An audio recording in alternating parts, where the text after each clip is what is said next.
살아계신 거룩하신 아버지 하나님, 이 땅에 아무런 소망 없이 살아가던 저희를 주님의 고귀한 그 희생으로 말미암아 복음으로 불러주시고 또 몸된 교회를 통해서 계속해서 하나님의 그 은혜와 그 위로를 넘치도록 또 채워주심을 감사드립니다. 우리의 그 삶이 이전의 삶이 아닌 하나님께 영광이 되고 또 하나님을 기쁘시게 해드리는 그런 귀한 삶이 될 수 있도록 우리를 이끌어 주시고 이 마지막 때에 주님의 그 복음을 위해 힘있게 또 살아갈 수 있도록 또 능력과 또 지혜도 허락해 주시기를 원합니다. 오늘 또 주일을 맞이해서 우리 형제자매님들 또 말씀 앞에 모이셨습니다. 이 시간 또 합당한 말씀으로 허락해 주시고 그 힘을 통해 더욱더 하나님이 원하시는 귀한 복음을 주위에 있는 많은 영혼들에게 전할 수 있도록 또 은혜 베풀어 주시기를 부탁드립니다. 해외에서 어려운 가운데 수고하고 계신 많은 또 선교사 가정들 있습니다. 주님께서 일일이 함께 해주시고 또 그 어려운 부분들을 살펴주시고 도와주셔서 하나님이 맡겨주신 그 사역들을 능히 잘 감당할 수 있도록 또 함께 해 주시옵소서. 또 수원교회가 계획되어 있는 9월 17일부터 대전도 집회 많은 영혼들이 함께 할 수 있도록 도와주시고 많은 영혼들이 구원받고 또 주님과 함께 기뻐할 수 있는 그러한 소중한 시간이 될 수 있도록 또 예비해 주시옵소서. 이 시간 함께 해주시고 하나님의 그 능력으로 더해 주시옵소서. 저희를 사랑하시는 고마우신 우리 주 예수님의 이름으로 기도드립니다. 아멘. 네, 열왕기상 17장입니다.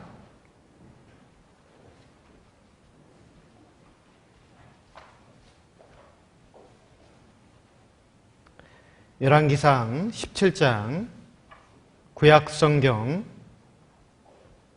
545페이지입니다.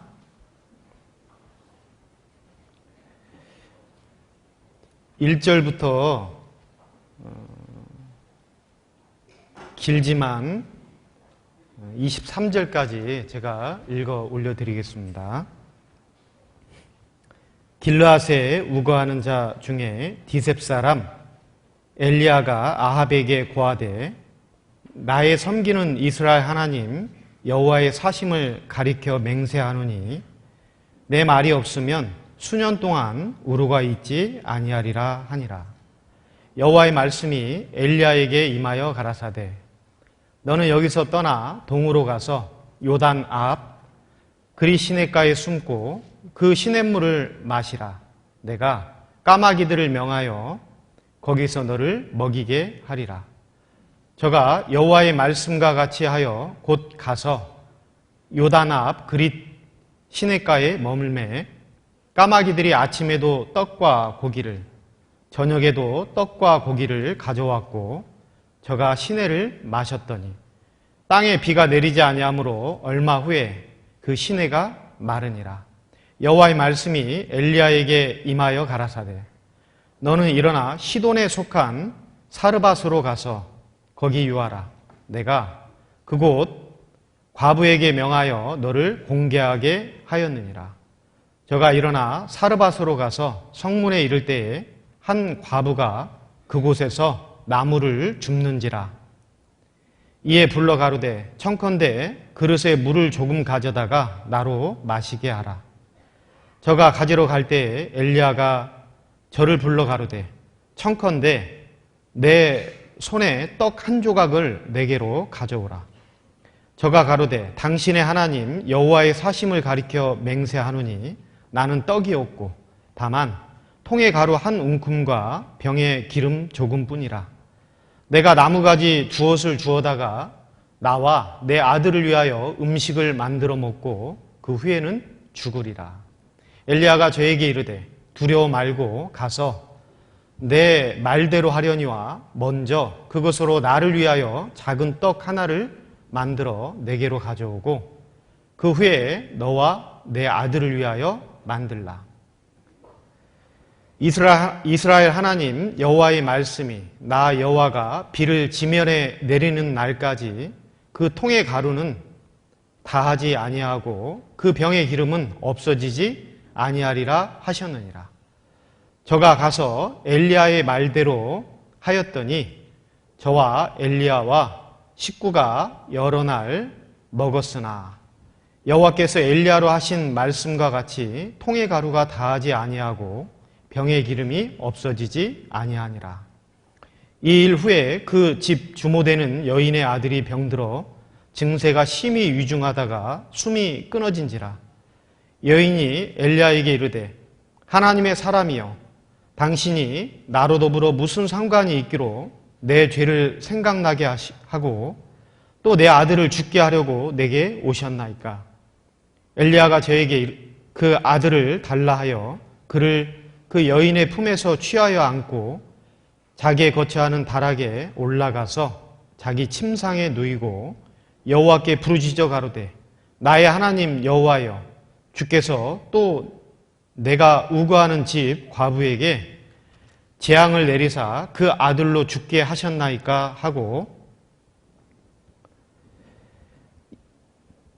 21절부터 23절까지는 같이 읽겠습니다. 그 아이 위에 몸을 3번 펴서 엎드리고 여호와께 부르짖어 가로되 나의 하나님 여호와여 원컨대 이 아이의 혼으로 그 몸에 돌아오게 하옵소서 하니 여호와께서 엘리야의 소리를 들으심으로 그 아이의 혼이 몸으로 돌아오고 살아난지라. 엘리야가 그 아이를 안고 다락 그 어미에게 주며 이르되 보라 내 아들이 살았느니라. 예. 인사드리겠습니다. 안녕하십니까? 예, 광주교회에서 교제하고 있는 김경식 형제입니다. 96년 3월 16일에 사실 이 수원교회를 통해서 구원을 받았습니다. 당시에 그 삼진 빌딩에 그 교회가 자리 잡고 있었고, 그때 한 구역으로 이렇게 평택 송탄이 8구역으로 있었습니다. 그래서 그곳에서 그 믿음 그 예식장을 통해서 그 집회가 이루어졌고 그곳에서 또 말씀을 듣고 구원을 받았습니다. 한 1년 정도 이렇게 수원교회로 이렇게 주일 말씀과 이렇게 말씀을 이렇게 참석했던 것 같습니다. 그리고 구원받고 뭐 얼마 되지는 않았지만 또 유치부에 가서 그 5세 아이와 함께 아이들과 함께 또 교제했던 그 기억도 이렇게 있습니다. 그런데 이제 어제 와서 이렇게 보니까 또 많이 이렇게 변화된 그 모습을 또 보고 시간이 흐르면서 더욱더 복음이 확장되고 많은 영혼들이 함께 더 교제할 수 있다라는 것 자체가 감사가 이렇게 됐습니다. 그때 그 기억을 이렇게 생각해 보면 이 주일 말씀 들으러 올 때나 또 갈 때 끝나고 이렇게 갈 때도 그 형제 자매님들과 함께 이렇게 차를 타고 가면서 그 당시에는 좀 멀었던 것 같이 느꼈는데 그래도 굉장히 재밌고 또 즐거웠던 것 같습니다. 그런 그 기억들이 또 중간중간 또 나게 되면 또 말씀을 드리겠습니다. 어제 편안하게 잘 주무셨죠? 예, 저도 잘 잤습니다. 오늘은 이 열왕기상 17장을 통해서 이 주제는 사르밧 과부입니다. 그리고 크게 4가지 정도 이렇게 소주제로 이렇게 살펴보고자 합니다. 첫 번째는 이 사르밧 과부를 통해서 본 인생이란 무엇인가에 대해서 살펴보고, 두 번째는 하나님이 사용하시는 그 도구가 무엇인지 또 살펴보고, 또 이 사르밧 과부에게 부어주신, 넘치도록 부어주신 하나님의 그 은혜가 무엇인지 세 번째 살펴보도록 하겠습니다. 마지막으로 4번째는 이 사르밧 과부를 통해서 우리가 배워야 될 또 신앙의 교훈을 살펴보고자 합니다. 먼저 이 열왕기상의 그 구조를 말씀을 드리면 크게 2부분으로 말씀을 드릴 수 있습니다. 열왕기상 1장부터 11장까지 한 달락 끊어질 수 있고 12장부터 22장까지 이렇게 나눠질 수 있습니다. 1장부터 11장까지의 그 내용은 다윗의 아들 그 솔로몬 왕의 그 통치하는 내용이 기록되어 있습니다. 그리고 12장부터 22장까지의 그 내용은 그 솔로몬이 하나님의 그 율법과 하나님의 그 약속의 말씀을 떠남으로 인하여 그 나라가 두동강이라고 남유다와 북이스라엘로 분열된 그 왕국의 그 이야기가 12장부터 22장까지 기록되어 있는 겁니다. 그 가운데 이 17장의 내용은 그 사이에 그 엘리야라는 그 선지자가 등장하고 이 사르밧 과부를 통해서 또 이 먹이시고 하는 어떤 이런 그 내용이 이 17장에 기록되어 있습니다. 이 당시에 그 시대적인 그 상황을 살펴보면 이 북이스라엘 7대 왕인 아합 왕이 다스리던 시대였습니다.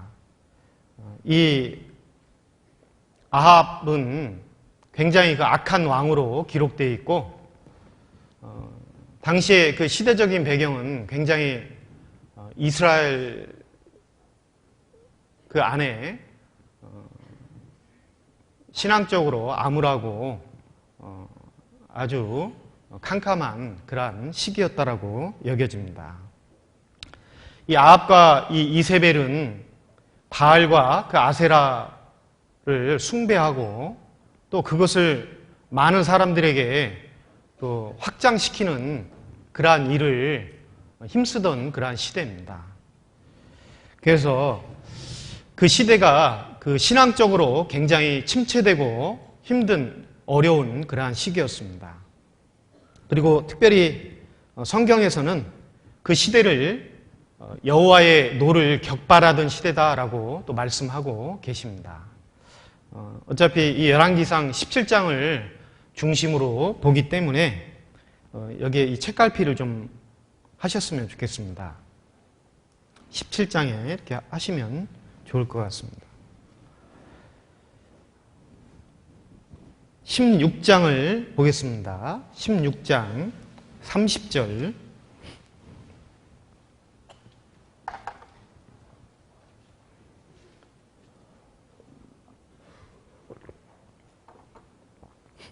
오므리의 아들 아합이 그 전에 모든 사람보다 여호와 보시기에 악을 더욱 행하여 느밧의 아들 여로보암의 죄를 따라 행하는 것을 오히려 가볍게 여기며 시돈 사람의 왕 엣바알의 딸 이세벨로 아내를 삼고 가서 바알을 섬겨 숭배하고 사마리아에 건축한 바알의 사당 속에 바알을 위하여 단을 쌓으며 또 아세라 목상을 만들었으니 저는 그 전에 모든 이스라엘 왕보다 심히 이스라엘 하나님 여호와의 노를 격발하였더라. 왜 그러냐면 이 표현은 이 아합이 적극적으로 열정적으로 그 바알을 섬기도록 했다라는 겁니다. 그러한 그 시대에 이 엘리야가 등장합니다. 이 엘리야가 등장해서 이 아합에게 정면으로 말하는 말은 나의 말이 있지 않으면 다시는 그 우로가 있지 않겠다라고 선포를 합니다. 왜 그렇게 선포하게 됐냐면 당시에 이 바알은 농사의 신 그 풍요로움을 가져다 주고 또 비를 가져다 주는 신으로 알고 또 섬겼습니다. 그래서 그 비를 내려주고 그 풍요로움을 가져다 주시는 분은 이 바알이 아니라 참 신인 여호와 하나님이다라는 것을 알려주기 위해서 바로 이 엘리야에게 그 아합에게 그러한 말을 선포하도록 하신 겁니다. 자, 우리도 그 엘리야가 그 왕 앞에 담대히 말할 수 있었다라는 그것을 생각해 보면 이 전도하는 그 가운데 또 때로는 우리가 주저주저하고 두려움도 찾아오기도 하는데 이 엘리야처럼 담대히 하나님 말씀을 선포할 수 있는 그러한 용기와 그 담대함이 더욱더 필요할 것 같습니다. 아마 그러한 사람을 통해서 하나님의 그 복음을 더욱더 확장해 가실 겁니다. 자, 그래서 오늘 이 사르밧 과부에 대한 그 내용 첫 번째 이 사르밧 과부를 통해 본 그 인생을 한번 살펴보도록 하겠습니다. 이 사르밧 과부는 그 우상과 거짓 것에 사로잡혀 사는 그러한 삶을 살았을 겁니다.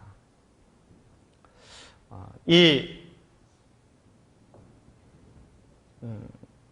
시돈 땅은 더욱더 그 우상 숭배가 만연했던 곳이고 특별히 그 아합의 아내 이세벨의 고향이기도 합니다. 그러니까 바알을 숭배하는 본고장입니다. 그곳에 살고 있던 여인, 바로 이 사르밧 과부입니다. 아마 그 땅에서 어렸을 때부터 잘못된 그 우상과 잘못된 그 풍습에 의해 자신의 그 삶이 행복해질 거라고 생각하며 살았을 겁니다. 그러나 그러한 모든 것들은 결국 거짓이었습니다. 사실 이 사르밧 과부의 그 삶의 그 모습이 우리 구원받기 전에 우리의 그 모습이나 다를 바가 없을 겁니다. 이 바알의 그 의미 중에 하나가 주인이라는 그 의미가 있습니다. 아마 삶 속에 마치 참 진리도 아닌 참 신도 아닌 그 바알을 주인처럼 섬기는 그러한 삶을 살았을 겁니다. 우리도 마찬가지입니다. 우리도 아마 그러한 삶을 살다가 하나님의 그 부르심을 받고 이 자리에 누구나 아마 계실 겁니다. 또 이 모습은 세상 풍속을 조차 살던 우리의 그 삶의 모습이기도 합니다. 에베소서 2장을 보도록 하겠습니다.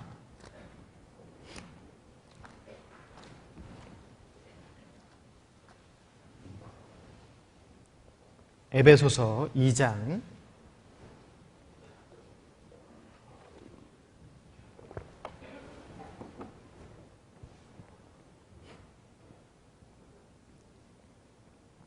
2절입니다. 그때에 너희가 그 가운데서 행하여 이 세상 풍속을 좇고 공중의 권세 잡은 자를 따랐으니 곧 지금 불순종의 아들들 가운데서 역사하는 영이라. 전에는 우리도 다 그 가운데서 우리 육체의 욕심을 따라 지내며 육체와 마음에 원하는 것을 하여 다른 이들과 같이 본질상 진노의 자녀였더니. 1절입니다. 너희의 허물과 죄로 죽었던 너희를 살리셨도다. 바람 따라 흘러가듯이 이 세상의 풍속에 맡겨서 흘러가던 그러한 삶을 우리도 살아왔습니다. 그 가운데 예수님의 그 사랑의 음성을 듣고 진리를 깨닫고 이제 참 생명을 얻고 살아가게 됩니다. 생명이 있다라는 것은 이 거친 이 세상을 또 거스릴 수 있는 그 힘이 있다라는 겁니다.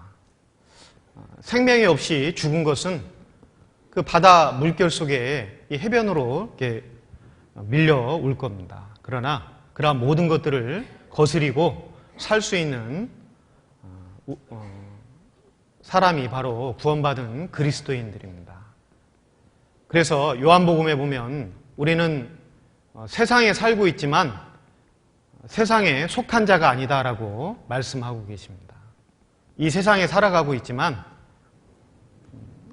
이 세상의 그 풍속을 좇고 거짓된 것을 쫓아가는 삶이 아니라 이제 진리 가운데 행하며 진리 가운데 사는 그러한 삶을 살아가고 있는 겁니다.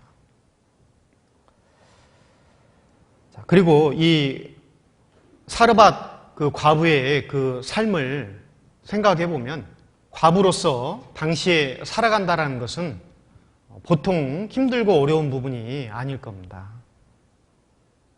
이 남자가 없이 살아간다라는 것은 굉장히 또 서글프고 또 힘들고 어려운 일일 겁니다. 그 가운데 또 이 먹고 사는 문제가 더 클 겁니다.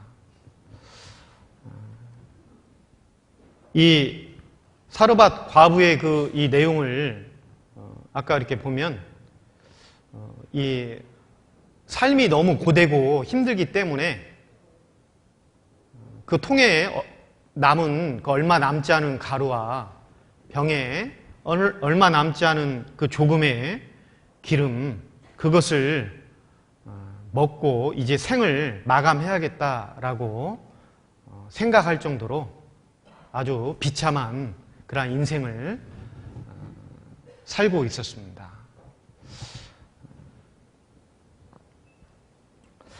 어쩌면 이 땅에서의 그 삶이 그러한 그 처절한 삶의 전쟁이 매일같이 이어지고 있는 것 같습니다.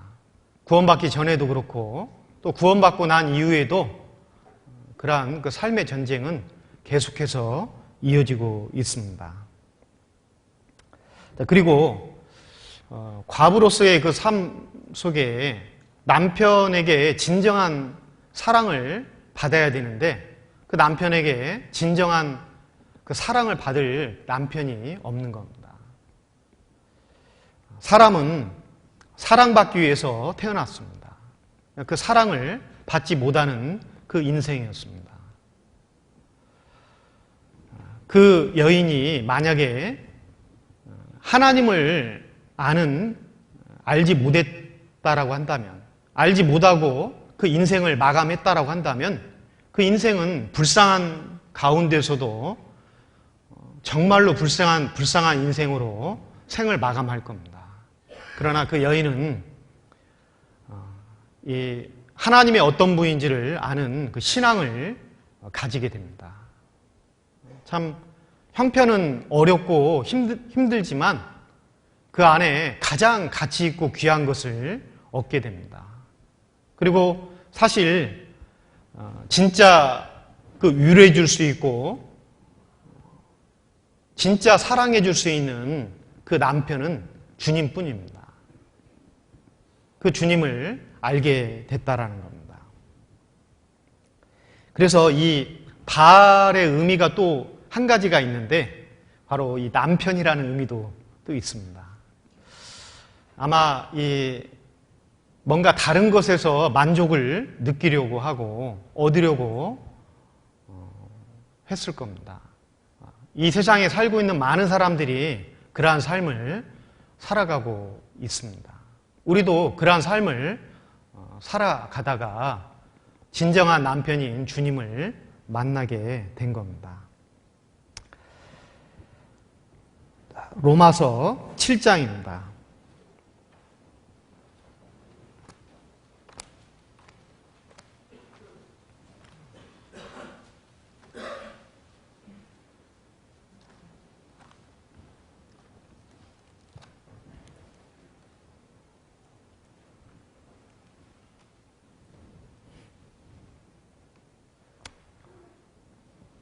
(7장) 1절 형제들아 내가 법 아는 자들에게 말하노니 너희는 율법이 사람의 살 동안만 그를 주관하는 줄 알지 못하느냐? 남편이 있는 여인이 그 남편 생전에는 법으로 그에게 매인받으나 만일 그 남편이 죽으면 남편의 법에서 벗어났느니라. 그러므로 만일 그 남편 생전에 다른 남자에게 가면 음부라. 이르되 남편이 죽으면 그 법에서 자유케 되나니 다른 남자에게 갈지라도 음부가 되지 아니하느니라. 그러므로 내 형제들아 너희도 그리스도의 몸으로 말미암아 율법에 대하여 죽임을 당하였으니 이는 다르니 곧 죽은 자 가운데서 살아나신 이에게 가서 우리로 하나님을 위하여 열매를 맺히게 하려 함이니라. 우리는요, 날 때부터 이 죄의 기질을 가지고 태어났고 그 죄에 매여서 살아가고 또 이 율법이라는 이 남편에서 벗어날 수 없는 그러한 형벌받을 수밖에 없는 그러한 인생을 살아오고 있었습니다. 결국 그 율법이라는 남편에서 벗어나기 위해서는 그 율법은 죽지도 않고 해결할 수 있는 방법이 없었지만 예수님께서 그 모든 것들을 위해 십자가에 피 흘리시고 완전한 그 사랑을 우리에게 보이셨습니다. 그러니까 그 예수님은 우리의 진정한 남편이시고 또 우리에게 그 영원한 사랑을 계속해서 공급해 주시는 진정한 남편인 겁니다. 그러니까 이 과부는 주님을 알았다라는 것은 그 영혼 속에 만족감을 느끼지 못했지만 그 남은 삶 속에 진정한 그 기쁨과 또 즐거움과 진정한 그 행복 가운데 살아갔을 겁니다.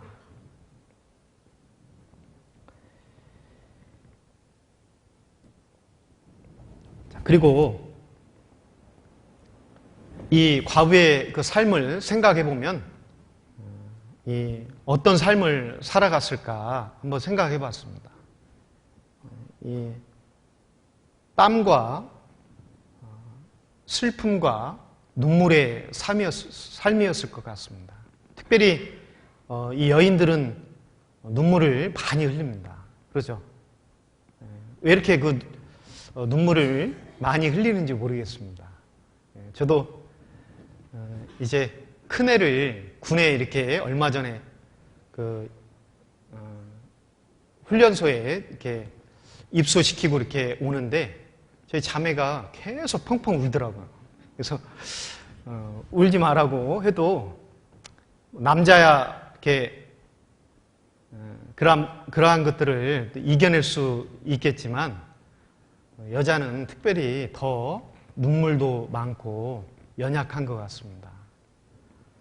이 사르밧 과부 정말 얼마나 많은 그 슬픔과 그 눈물을 흘렸을까. 사실 자세한 어떤 내용들은 있지는 않지만 그 조금 있는 것을 그 아들과 먹고 그냥 생을 둘이 마감해야겠다라고 생각했다라고 한다면 그 결심하기까지 얼마나 마음이 찢어지고 또 많은 그 눈물을 흘렸을까. 아마 스스로가 또 비참하다라는 생각도 많이 했을 겁니다. 먹을 게 있음에도 풍족함에도 불구하고 만약에 많이 있어서 주지 않는 것하고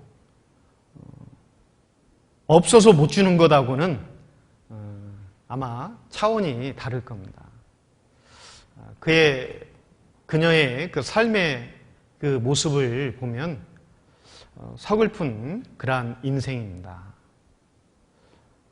아까도 말씀을 드렸듯이 주님 없이 그 삶이 마감했다라고 한다면 어쩌면 이 땅에서의 그 삶을 실패한 인생으로 끝내버리는 그러한 삶이었을 겁니다.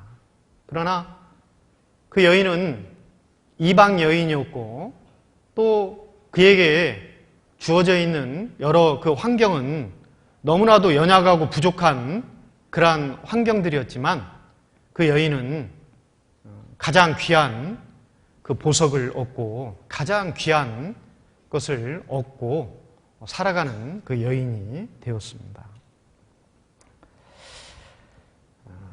이 시돈이라는 이 땅이 시돈이라는 그 의미가 무엇인가 이렇게 사전을 이렇게 살펴보니까 바로 이 재련하는 곳, 금속을 정련하는 곳 이런 뜻입니다. 그러니까 광석을 용광로에 녹여서 불순물을 제거하고 순수한 그 물질만 만들어내는 그러한 의미를 또 가지고 있습니다. 어쩌면 그 땅에서의 그 삶이 불같은 그곳을 통과하는 그러한 삶을 그 여인은 살았을 겁니다. 흔히 우리가 인생을 산을 오르는 것 같다라고도 말합니다. 산을 오르고 내리는 그 가운데 어느 곳에 있을 때가 가장 안전할까요? 예? 어느 곳에 있을 때에 가장 안전하겠습니까? 예? 우리 수원교회 형제자매님들은 굉장히 조용하신 것 같습니다. 안 올라가는 게 제일 안전합니다. 올라가는 것도 급격한 그 오르막길을 올라가는 것도 굉장히 힘듭니다. 저도 이 광주에 가서 그 유명하다라는 무등산을 한번 이렇게 같이 이 식구들과 함께 이렇게 올라가 봤습니다. 근데 올라갔는데 다음부터는 같이 안 가야겠다 이 생각을 가졌습니다. 아마 그 식구들도 그렇게 여겼을 것 같습니다.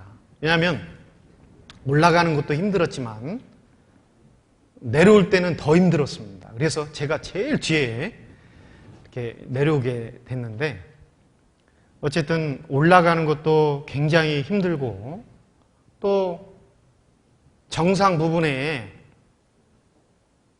있는 것도 사실 위험합니다. 그리고 계속 있을 수도 없습니다.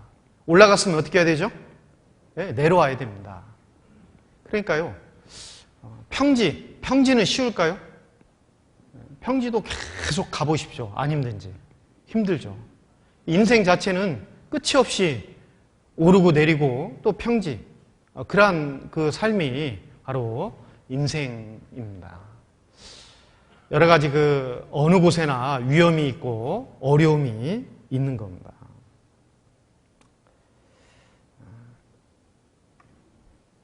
그 가운데 또 이 사르밧 과부는 자기 아들, 유일한 그 희망이었던 그 아들마저도 죽게 됩니다.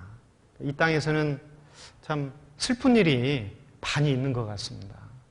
어제도 문자가 이렇게 저희도 이렇게 왔는데 굉장히 열심히 사셨던 성도님이신데 또 하나님의 그 부르심을 받고 가셨습니다. 참 마음이 굉장히 또 아픈데 우리가 사실 나이를 떠나서 언제든 죽을 수 있다. 사르밧 과부의 그 아들이 나이가 몇 살인지 이런 것은 구체적으로 나와 있지는 않습니다. 그렇지만 언젠가는 가족을 먼저 떠나 보내야 되고 또 내가 먼저 갈 수도 있고 그러기에 우리가 가지고 있는 이 복음을 전해야 되는 것이 맞는 겁니다.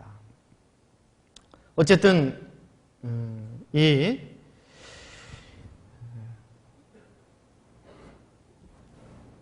인생의 그 모든 그 해결은 바로 주님께 있습니다.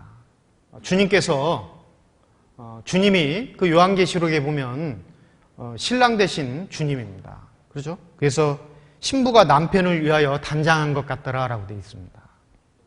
그 남편 되시는 주님이 이 땅에서의 그 힘들고 어려운 그 모든 것들을 그 눈물을 그 피 묻은 손으로 친히 닦아주십니다.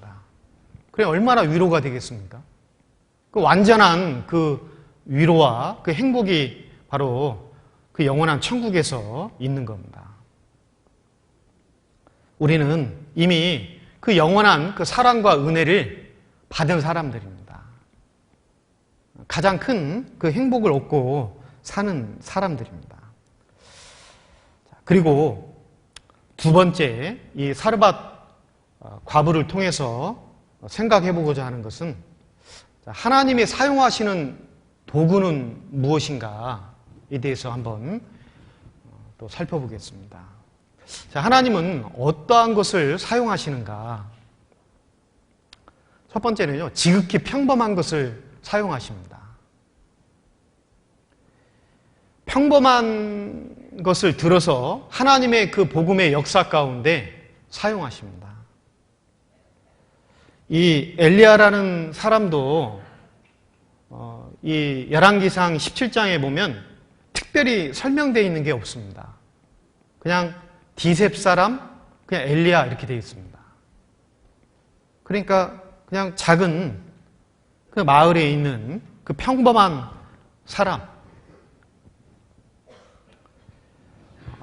어쩌면 그 처음 등장하는 이 모습을 보면 아합 왕에게 담대히 선포하고 그 이후의 어떤 그 모습을 보면 초라하게 그 시냇가에서 그 까마귀가 와서 먹이고 또 그 시냇물을 마시는, 그리고 또 시돈 땅으로 도망가서 거기에서 이제 곧 생을 마감해야겠다라고 생각하고 있는 그 과부를 통해서 이 가뭄을 이겨내는 그러한 그 모습들을 보면 뭔가 대단할 것 같이 보이지만 굉장히 그 평범한 그러한 모습으로 이렇게 나와 있습니다. 예수님께서도요, 이 평범한 제자들을 불러서 또 사용하셨습니다. 주님이 그 사용하는 그 가운데에는 평범한 것을 들어서 사용하십니다. 그리고 작고 연약한 것을 들어서 사용하십니다. 사람들은요, 연약하기 때문에 힘 있는 강한 사람에게 기댑니다. 뭔가 힘이 있는 것에 힘이 있는 그런 사람들에게 더욱더 기대려고 합니다. 그러나 주님은 강하고 완전하신 분이기 때문에 하나님의 그 강하고 능력 있는 그 힘을 나타내기 위해서는 더욱더 연약하고 부족한 것을 들어서 사용하십니다. 그게 하나님이 사용하시는 방법입니다. 자, 그래서 그 이스라엘 민족도 지상 만민 중에 가장 적은 민족, 그 민족을 들어서 하나님의 그 큰 힘을, 하나님의 그 살아계심, 하나님의 그 능력을 나타내 보이셨습니다. 또 하나님은요, 평범한 그 나귀를 들어서 그 거짓 선지자 발람을 책망하시기도 하십니다. 자, 사람을 들어서도 충분히 하실 수 있지만 그 부정한 그 나귀를 들어서 책망하십니다. 또 주님도 예루살렘에 입성하실 때 그 나귀 새끼를 타고 입성하셨습니다. 주님의 그 겸손한 그 모습이시기도 합니다. 어쩌면 그 나귀가 가장 그 행복한 그 나귀였을 겁니다. 그 주님을 태우고 들어갔다라는 것.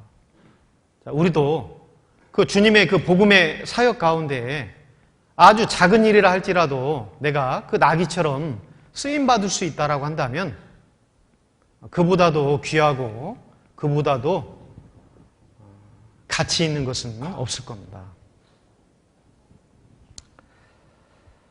그리고 이 삼손의 손에 들린 그 나귀 턱뼈를 들어서 또 하나님이 사용하십니다. 삼갈의 손에 들려있는 그 작은 가는 그 소모는 막대기를 가지고 블레셋 군인, 완전히 무장되어 있는 군인 600명을 죽이는 그 가운데 그 막대기, 가는 막대기를 사용하셨습니다. 이 다윗의 손에 들린 아주 지극히 평범한 그 물맷돌을 들어서 이 이스라엘을 구원하는 그 일에 또 사용하셨습니다. 사실 우리는 우리 자신이 더욱더 연약하다라는 것을 깨닫고 부족함을 더욱더 깨달을 때 하나님의 그 능력을 공급받을 수 있습니다. 우리는 구원받고 처음에 모든 분들이 다 천사와 같고 또 모든 분들이 너무 다 귀하게 보입니다. 시간이 흐르면 이제 뭐가 있습니까? 갈등도 있습니다. 갈등이 없으신가요? 아마 가장 어쩌면 갈등이 많이 있고 또 다툼과 분쟁이 있는 곳이라고 한다면 가정과 이 교회가 아닌가 싶습니다. 왜 그럴까? 그 가운데 이 배후에 이 사단 마귀가 있기 때문에 그렇습니다. 교회는 영적 싸움을 하는 곳이고 전쟁을 치러야 되는 곳이고 힘이 공급되는 곳입니다. 그렇기 때문에 교회가 혼란해지고 교회가 시끄러워지면 그게 좋아할 그 세력이 바로 마귀입니다. 그래서 계속해서 분열을 조장하고 하는 그 역할을 충동질을 하는 것이 바로 사단 마귀입니다. 우리가 생각해 볼 수 있는 것은 우리가 예수님의 그 피 외에는 피로 하나 되었고 그 외에는 사실 각자 다 다른 부분들이 너무나도 많습니다. 같은 부분보다는 다른 부분이 더 많습니다. 어떤 삶의 경험 그리고 여러 가지 코드가 나와 맞는 사람들이 그렇게 많지는 않을 겁니다. 그리고 우리가 생각할 것은 우리는 사실 그 거반 다 죽어가던 자들 이제 주님의 그 은혜의 손길이 아니면 죽을 수밖에 없는 그런 운명에 처해 있다가 건짐을 받았습니다. 그리고 주막인 그 몸된 교회 안에서 계속해서 치료를 받고 있습니다. 우리가 이 교회 안에 구원받고 있지만 예전에 받았던 그 깊은 상처들, 아마 그런 것들이요, 아직도 또 남아있고 또 연약하고 부족하기 때문에 또 상처를 받기도 합니다. 또 상처를 주기도 하죠. 그래서 나도 연약하고 나도 상처 입은 사람이고 또 주위에 있는 형제 자매님들도 상처받은 사람들이다라고 생각하고 살아간다면 모든 것들을 또 사랑으로 넘길 수 있을 것 같습니다. 아마 수원교회 형제 자매님들은 그렇게 사시고 계시는 것 같습니다.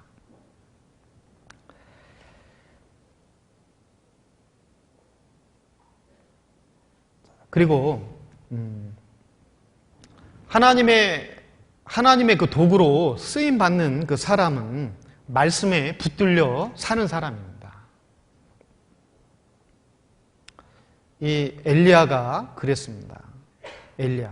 엘리야는 눈에 보이지 않는 하나님의 그 능력과 그리고 당장 눈에 보이는 권세인 그 아합과의 그 사이에서 눈에 보이지 않는 하나님의 그 명령을 따라 담대히 외치게 됩니다. 결국 둘 중에 그 선택을 하게 되죠. 하나님 말씀을 들고 붙잡고 담대히 나아갑니다. 그 말씀에 붙들려 있는 그 사람을 사용하십니다. 사람만 사용하는 게 아니죠. 여기 열왕기상 17장에 보면 까마귀가 먹을 것을 갖다 줍니다. 그러면 그 까마귀에게 누가 명하셨습니까? 하나님이 명하신 겁니다. 하나님이 명하셔서 그 까마귀도 그 말씀에 붙들려 순종하는 그 모습을 볼 수 있습니다. 이 사르밧 과부도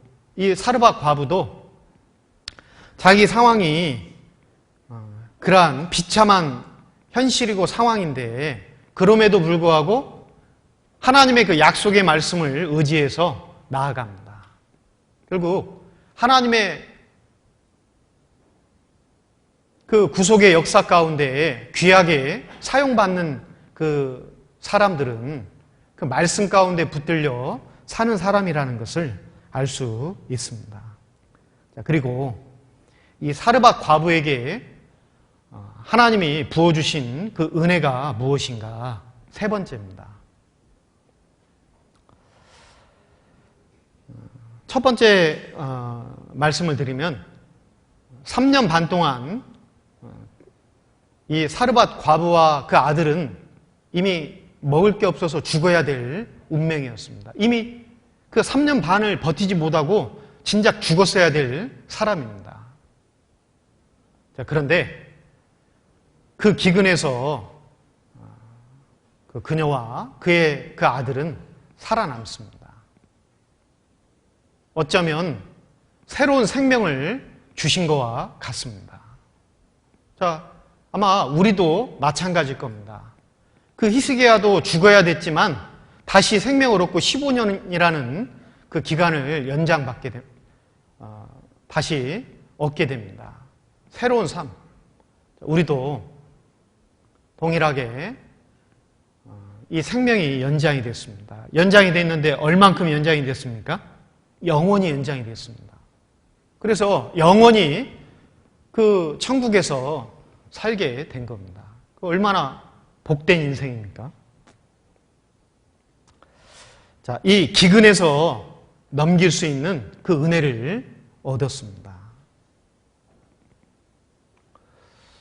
그 통의 가루가 마르지 않고 그 기름이 계속해서 차고 넘쳤습니다.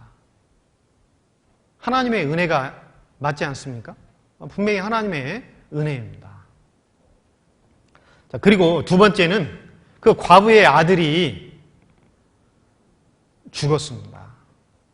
죽었는데 다시 살아납니다. 이 두 가지의 그 은혜를 이렇게 받게 됩니다. 자, 사실 이 기근 가운데, 굶주림 가운데, 그리고 거기에 보면 처음에 엘리야가 열왕기상 17장에 보면 엘리야가 처음 가서 그 사르밧 과부에게 말을 던진 게 처음부터 먹을 것을 달라고 하지 않았습니다. 뭘 달라고 했죠? 물을 좀 가져와라. 그렇게 이야기했습니다. 여러분 그냥 물 한 잔만 좀 너무 그 갈증이 나는데 물 한 잔만 좀 냉수 한 잔만 주실 수 있습니까? 라고 하면 흔히 그냥 가볍게 줄 수 있죠. 근데 그 상황이 이 시냇가가 다 마르고 가뭄입니다. 가뭄 가운데 더군다나 그 여인이 그 물이 얼마나 있는지 기록되어 있지는 않지만 그 가난한 그 사르밧 과부의 그 가정 형편을 생각한다면 그 여인에게 물을 달라고 하는 것은 굉장히 무례한 요구입니다. 더 무례한 것은 무엇입니까? 먹을 걸 달라고 하는 겁니다. 내가 내 자식과 함께 떡 조금 만들어서 죽을 겁니다라고 말하는데도 달라고 합니다. 이게 얼마나 무례한 행동입니까?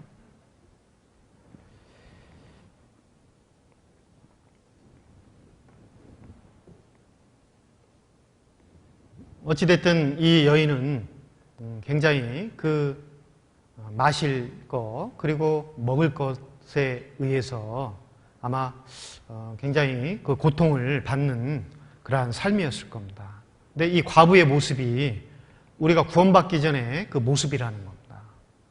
시편 107편입니다.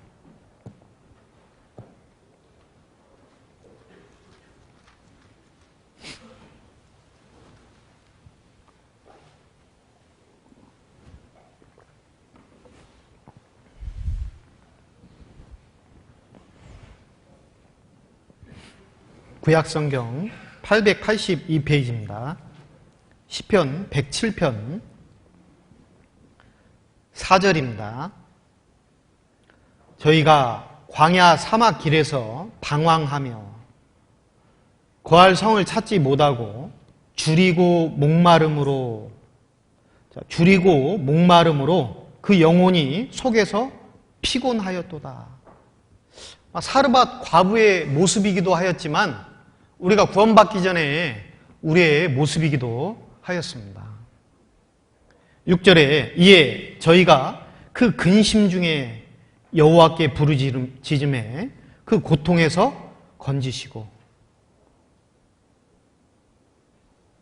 또 바른 길로 인도하사 거할 성에 이르게 하셨도다 라고 되어 있습니다. 왜 많은 여인들 가운데 혹 그 이스라엘 땅에서 엘리야를 공개할 수 있는 그런 사람들도 있을 텐데 이스라엘 땅도 아니고 또 이방 땅인 시돈 땅, 그 시돈 땅 가운데서도 특별히 이 사르밧 과부를 통해서 하나님이 이 엘리야에게 먹이셨는가? 분명한 것은 그 여인이 여기에 나와 있는 것처럼 정말 피곤하고 근심 가운데 하나님께 부르짖는 그것을 주님이 틀림없이 들으셨을 겁니다. 시편 139편에 보면 하나님은 우리의 생각과 우리의 길을 다 보시는 분이고 머리카락까지 다 세신 바 되신 분입니다. 그 하나님께서 이 과부의 그 중심을 깊이 살피셨고 틀림없이 그 좋은 길로 이끄신 겁니다. 바로 이 엘리야에게 연결시켜 주신 겁니다. 9절 같이 읽겠습니다. 저가 사모하는 영혼을 만족해 하시며 줄인 영혼에게 좋은 것으로 채워주심이로다. 사실 아무리 채워도 채울 수 없지만 주님이 주시는 것은 완전한 만족입니다.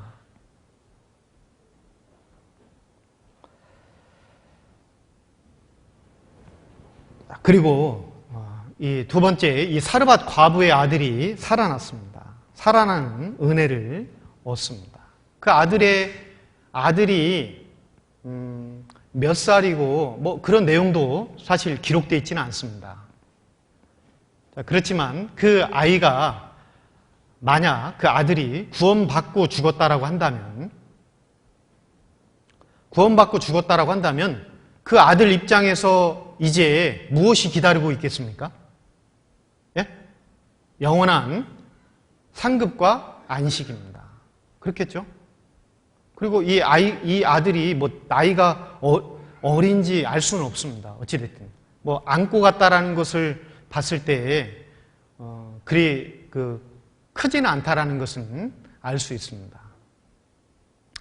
구원받은 아이였다라고 가정한다면 그 아이에게 이제 안식이 주어집니다. 그런데 그 아이가 이 과부 입장에서는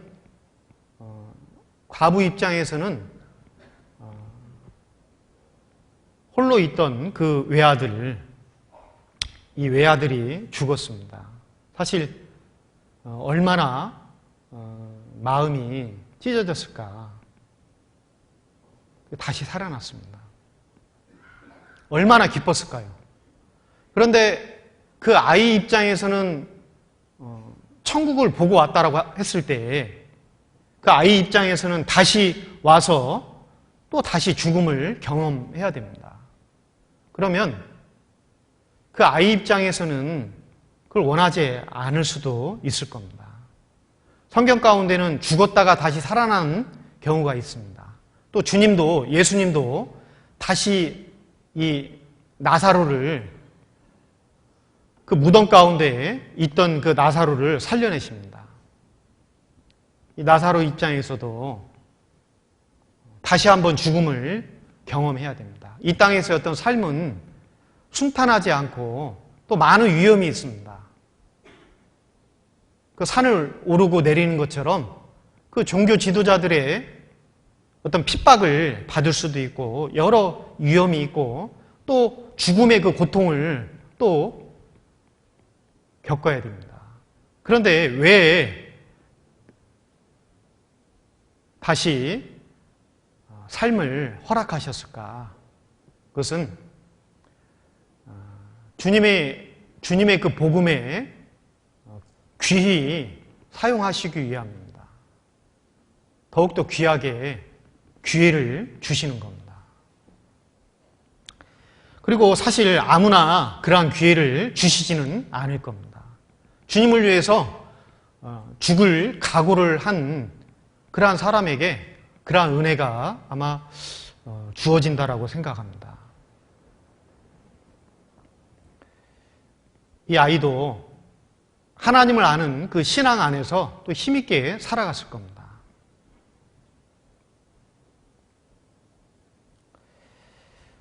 그리고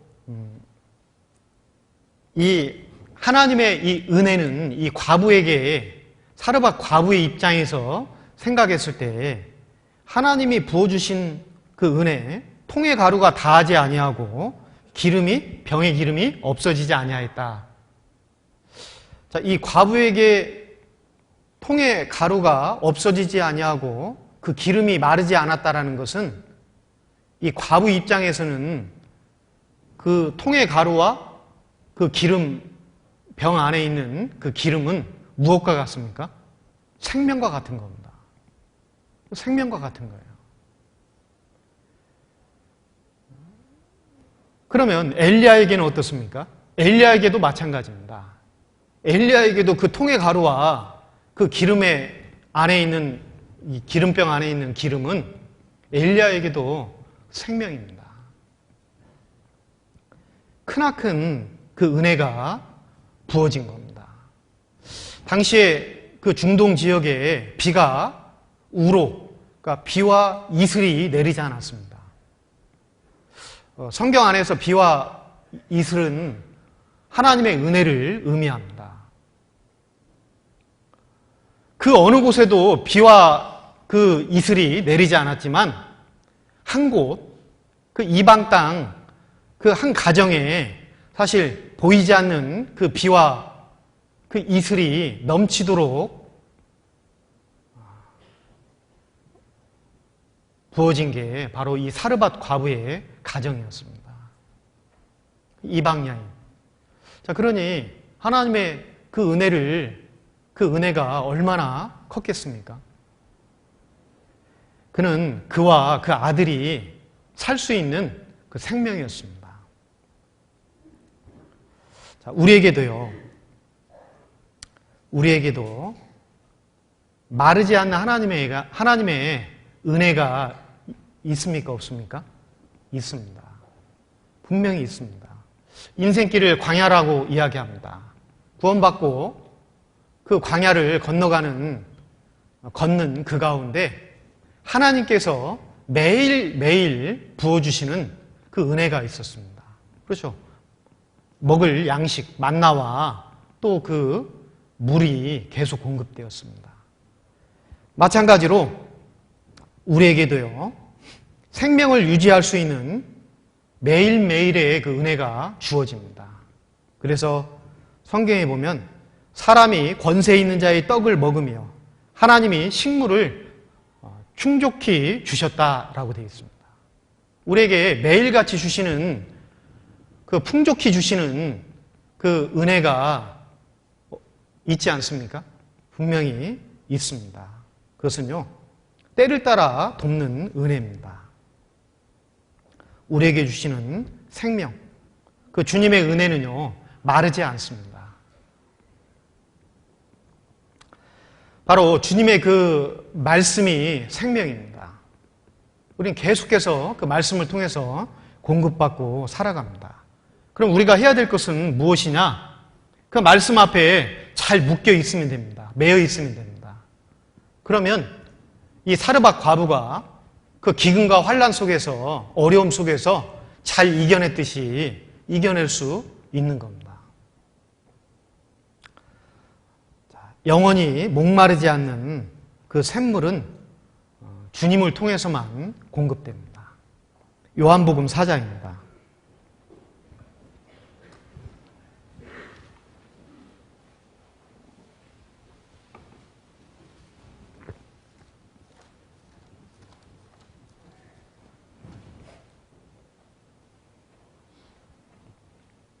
요한복음 4장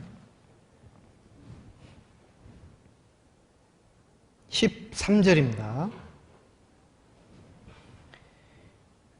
예수께서 대답하여 가라사대 이 물을 먹는 자마다 다시 목마르려니와 내가 주는 물을 먹는 자는 영원히 목마르지 아니하리니 나의 주는 물은 그 속에서 영생하도록 솟아나는 샘물이 되리라.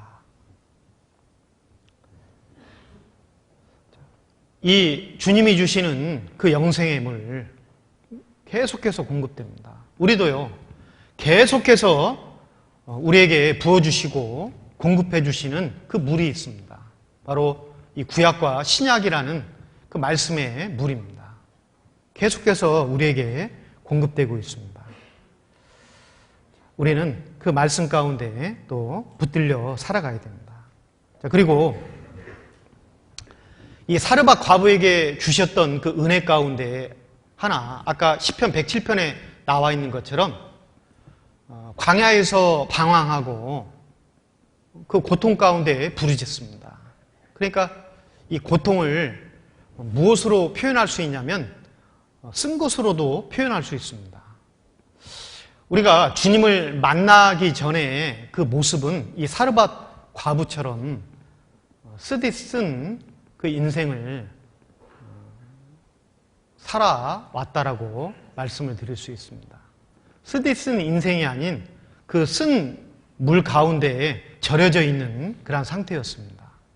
그 가운데서 건짐을 받고 구원함을 받고 이제 우리의 그 인생이 이제 단맛을 내고 기쁨으로 살아가는 그러한 인생이 되었습니다. 사실 예수님이 그 십자가에서 고난을 받으실 때 그 고통을 덜어주는 그 해웅을 줍니다. 그 예수님께 드립니다. 근데 그것을 드시지 않았습니다. 그러니까 주님은 모든 그 인생의 그 모든 그 쓴 고통, 그 쓴맛을 십자가에서 다 받으시고, 그리고 우리에게 이제 새로운 생명을 부여하시고 살맛 나는 정말 단맛을 내는 그러한 인생을 허락하신 겁니다. 인생의 그 쓴 고통을 겪지 않으면 진정한 그 단맛을 느낄 수 없습니다.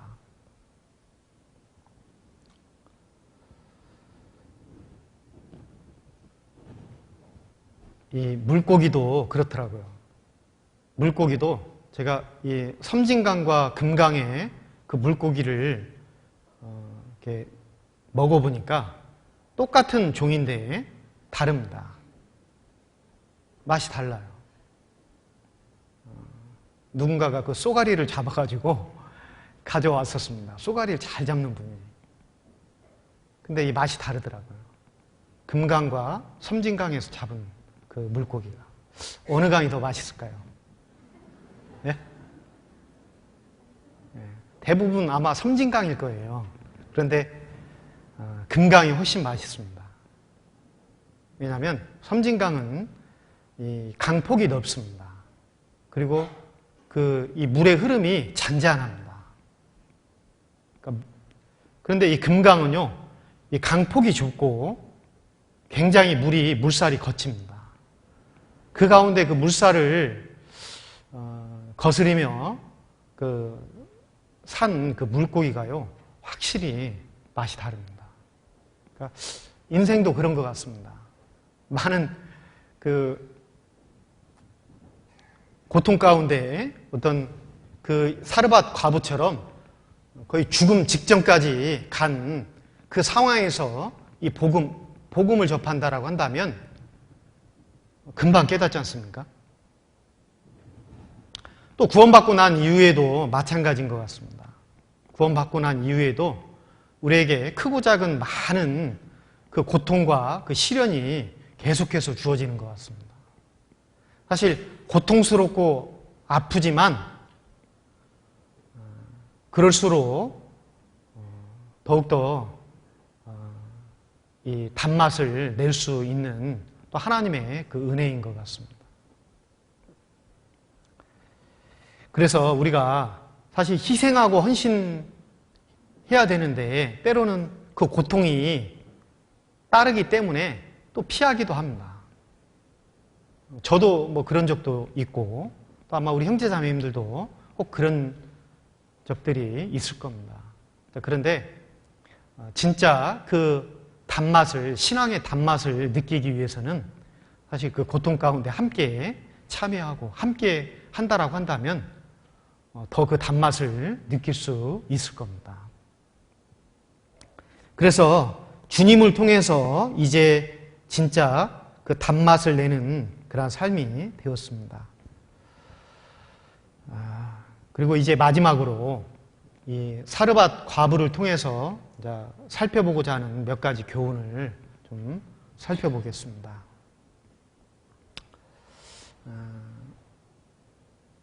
누가복음 4장입니다.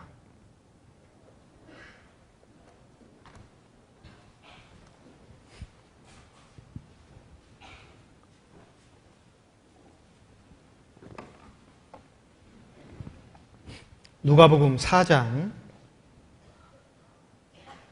25절, 26절.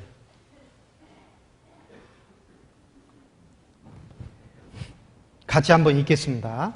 내가 참으로 너희에게 이르노니 엘리야 시대에 하늘이 새 해 6달을 닫히어 온 땅에 큰 흉년이 들었을 때에 이스라엘에 많은 과부가 있었으되 엘리야가 그중 한 사람에게도 보내심을 받지 않고 오직 시돈 땅에 있는 사렙다의 한 과부에게 뿐이었으며, 거기까지입니다. 여기 보면 이 사렙다, 사르밧 과부인데 이 사르밧 과부의 이름이 나와 있질 않습니다. 누군지가 구체적으로 이름이 나와 있질 않습니다. 그렇지만 그녀는 그 순종함으로 또 희생하고 희생과 헌신의 삶을 살았던 그 여인이라고 말씀을 드릴 수 있습니다. 하나님의 그 기억하신 바가 된 여인이고 하나님의 그 역사 가운데 쓰임받은 여인이고 하나님께 넘치는 은혜를 받은 여인임이 분명합니다. 그래서 하나님의 은혜를 받기 위해서 사람 편에서 해야 될 일이 무엇인가, 그걸 한번 생각해 보겠습니다. 사람 편에서 해야 될 일. 자, 이 물을 얻기 위해서 어떻게 해야 됩니까? 물을 얻기 위해서 파야 됩니다. 이삭이 우물을 얻기 위해서 우물을 팝니다. 파면 거기에서 시원한 물이 쏟아져 나올 겁니다. 물을 얻기 위해서 파야 되는 겁니다. 누가 파주는 게 아닙니다. 우리가 사람 편에서 파야 되는 겁니다. 그리고 땅을 파야 그 우물을 얻는데 어느 정도 파야 우물이 나올까요? 깊이 파야 됩니다. 깊이 파야 되고 또 그 이삭을 따라갈 때 그 우물을 또 물을 얻습니다. 그래서 이 말씀 가운데 깊이 함께 참여하고 말씀을 깊이 묵상하고 또 이 말씀이 전해지는 그 가운데 함께 따르는 이 교제 가운데 있는 그 삶이 중요한 겁니다. 그리고 이 물은요, 매일같이 길어야 됩니다. 그래야 신선하고 시원합니다.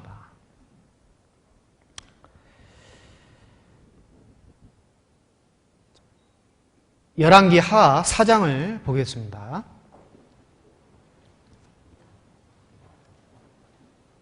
열왕기하 4장.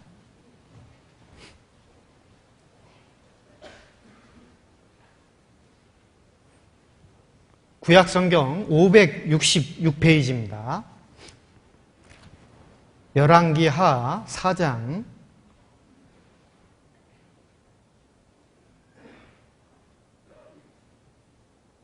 2절입니다. 엘리사가 저에게 이르되 내가 너를 위하여 어떻게 하랴? 내 집에 무엇이 있는지 내게 고하라. 저가 가로되 계집종의 집에 한 병 기름 외에는 아무것도 없나이다. 가로되 너는 밖에 나가서 모든 이웃에게 그릇을 빌라. 빈 그릇을 빌되 조금 빌지 말고 너는 내 두 아들과 함께 들어가서 문을 닫고 그 모든 그릇에 기름을 부어서 차는 대로 옮겨 놓으라. 6절입니다. 6절은 같이 읽겠습니다. 그릇에 다 찬지라 여인이 아들에게 이르되 또 그릇을 네개로 가져오라. 아들이 가로되 다른 그릇이 없나이다 하니 기름이 곧 그쳤더라. 자, 기름을 넘치도록 부어주시는 분은 주님의 은혜로 부어주십니다. 주님이 하시는 거죠. 그러면 온 동네를 돌아다니면서 그 그릇을 빌려와야 되는 것은 누가 해야 됩니까? 사람이 해야 됩니다. 그러니까 사람이 해야 될 부분이 있고 하나님이 채워주실 그 은혜의 부분이 있습니다. 먼저 우리가 해야 될 부분을 하면서 하나님의 은혜를 바라는 것이 그게 바로 합당한 겁니다.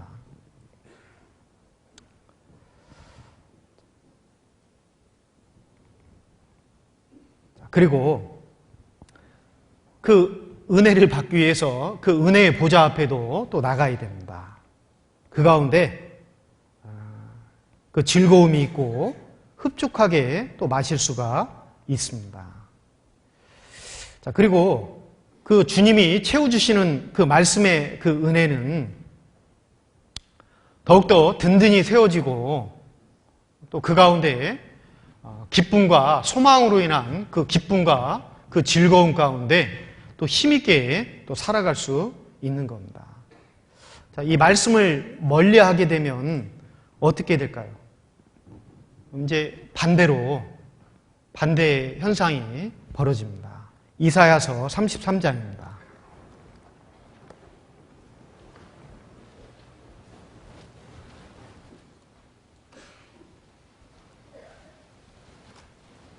이사야서 33장 23절입니다.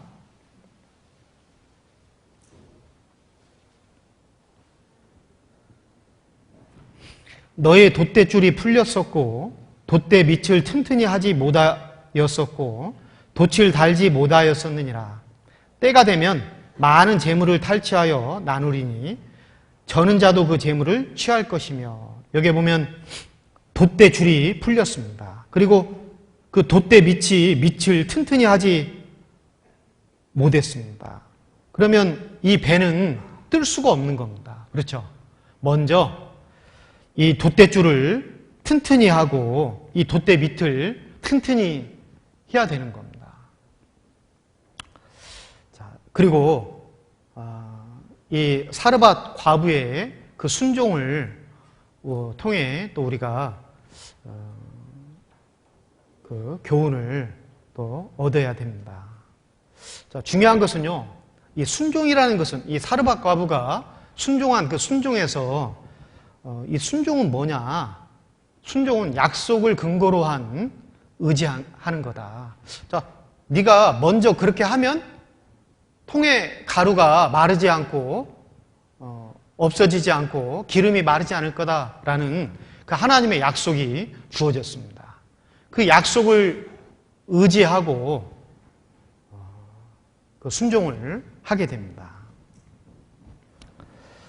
자, 그리고 이 순종은요, 상식에 어긋나도 따르는 것이 바로 순종입니다. 아까 말씀을 드렸듯이 도저히 이해가 되지 않아도 따르는 것이 바로 순종입니다. 그리고 이 순종은요, 먼저 내 생각보다 하나님의 생각을 앞세우는 것이 순종입니다. 분명히 이 사르밧 과부의 처지와 상황은 먼저 할 수 있는 상황이 아닙니다. 그러나 먼저 하나님의 그 생각을 앞세우는 것, 그리고 순종은 우선순위의 문제입니다. 먼저와 후가 있습니다. 열왕기상 17장에 보면 먼저 하고 후에 이렇게 해라 이렇게 되어 있습니다. 그래서 순종은 우선순위의 문제다. 그리고 이 순종은 진정한 그 성공과의 연결이 되어 있다. 아까 말씀을 드렸듯이 사르밧 과부가 순종하는 그 먼저 드리는 그러한 모습이 아니었다면 그는 주님을 알지 못했을 겁니다. 그래서 이 순종은 성공과 또 연결이 되어 있다. 또 그리고 이 사르밧 과부의 헌신을 한번 생각해 볼 수 있습니다. 하나님은 이 사르밧 과부, 아무것도 없는 그 과부의 것을 받으셨습니다. 자, 그래서 내가 드릴 것이 없다. 사실 가장 중요한 거, 만약에 전혀 드릴 것이 없다. 마음이 더 중요할 겁니다. 함께 하는 거. 이 이스라엘 통일 왕국이 분열되게 된 그 가장 그 근본적인 이유 가운데 이 솔로몬이 마음이 여호와를 떠나라고 되어 있습니다. 사실 하나님께 드리는 것 가운데 이 마음을 드려야 되는데 마음이 완전히 돌아서 버렸습니다. 자, 그리고 이 사르밧 과부를 통한 또 이 믿음이 무엇인지, 이 믿음은 환경과 상황이 아닌 바로 말씀을 의지하는 거다. 그래서 이 나아만 장군, 그리고 민수기 21장에 이 놋뱀을 쳐다보는 그러한 내용을 통해서 또 우리가 살펴볼 수 있습니다. 그리고 이제 마지막으로 이 사르밧 과부를 통해서 전도가 무엇인가? 사실 그 아이가 죽어서 이 엘리야를 찾아서 엘리야에게 이야기했을 때 얼마나 다급하고 얼마나 그 뜨거운 그 불이 올라왔겠는가. 그렇죠? 그것은 엄마의 마음입니다. 그 아이가 살아나는 것은 결국 그 엄마의 어떤 그 간절함과 그리고 그 엘리야가 살 수 있다라는 그 확신을 갖고 올라갑니다. 그걸 어떻게 알 수 있냐면 보통 그 중동에서는 뭐 날씨도 더워서도 그렇겠지만 죽으면 바로 매장을 합니다. 그런데 그 아이를 안고 올라갑니다. 그러니까 계단을 통해서 올라갔다라는 거죠. 그 아이를 안고 올라갑니다. 그리고 아까 본문 읽은 곳에 보면 그 엘리야가 머물던 침상에다가 올려놓습니다. 죽은 자를. 살릴 수 있다라는 그러한 확신, 그 열정을 가지고 합니다. 바로 이 엘리야는요, 한 생명을 살리고자 하는 열정이 있었고, 이 과부는 자신의 생명과 같은 자식입니다. 반드시 살아야 되는 아이. 그러한 마음으로 엘리야 앞에 왔습니다. 자, 그리고 그 타이밍도 잘 맞았죠. 그 엘리야와의 그 만남. 그리고 이 전도는요, 살리는 일입니다. 살리는 일이에요. 그 열왕기상 3장에 보면 그 솔로몬의 재판이 나옵니다. 그런데 진짜 부모는 어떻게 됩니까? 진짜 부모는요, 그 아이를 쪼개라고 했을 때에 불 붙는 것 같다라고 되어 있습니다. 왜요? 사랑 때문에. 그런데 그 사랑이 없는 그 여인은 그냥 쪼개서 내 것도 안 되고 저 여인 것도 안 되게 하라고 이야기를 합니다. 만약에 그런다라고 한다면 죽이는 겁니다. 그러죠? 사랑이 없다라고 한다면 한 생명을 살릴 수 없습니다. 사람을 죽이도록, 생명을 죽이도록 하는 역할은 사단 마귀가 합니다. 우리는 하나님의 자녀로서 살리는 일을 위해서 이 땅에 남아 있습니다. 한 생명을 살리는 일. 그래서 많은 영혼들이 함께 구원받고 귀한 역사가 있는 또 축의 수양회, 그리고 9월 17일부터 또 대전도 집회가 소식지에 보니까 계획되어 있습니다.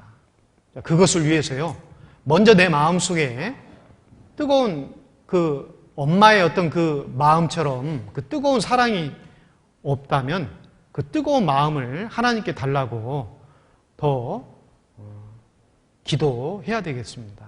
우리가 이 땅에 살아가는 삶의 목적이 하나님께 귀하게 쓰임받는 겁니다. 어쩌면 그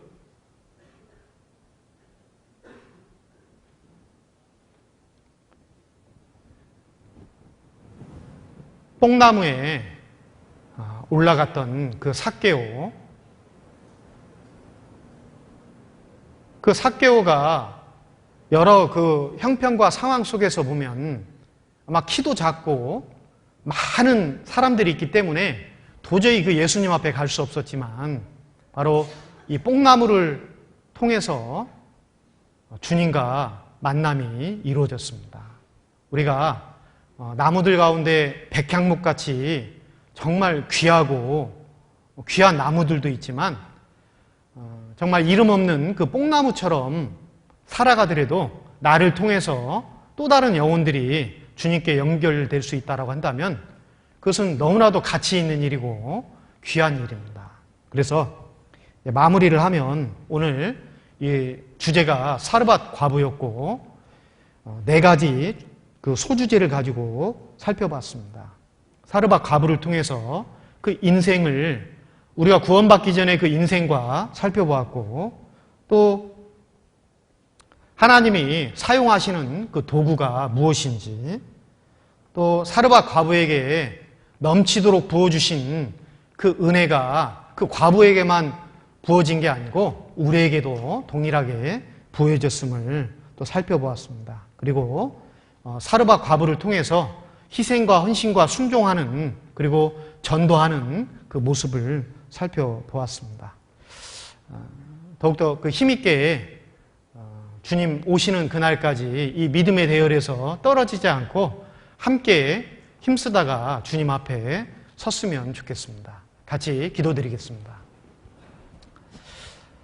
살아계신 거룩하신 아버지 하나님 참으로 감사드립니다. 저희는 너무나도 연약하고 부족한 자임에도 불구하고 저희를 몸된 교회를 통해서 저희의 그 연합을 통해서 계속해서 새로운 영혼들이 구원받는 그 일에 귀히 사용해 주심도 진정으로 감사드립니다. 우리의 그 삶이 엘리야처럼 더욱더 하나님 앞에 귀하게 쓰임받고자 하는 그 열심히 특심한 그러한 삶을 살아갈 수 있도록 도와주시고 남은 그 삶이 온전히 하나님의 그 뜻 가운데 그 능력의 손 가운데 붙들려 사는 삶을 살 수 있도록 도와주시옵소서.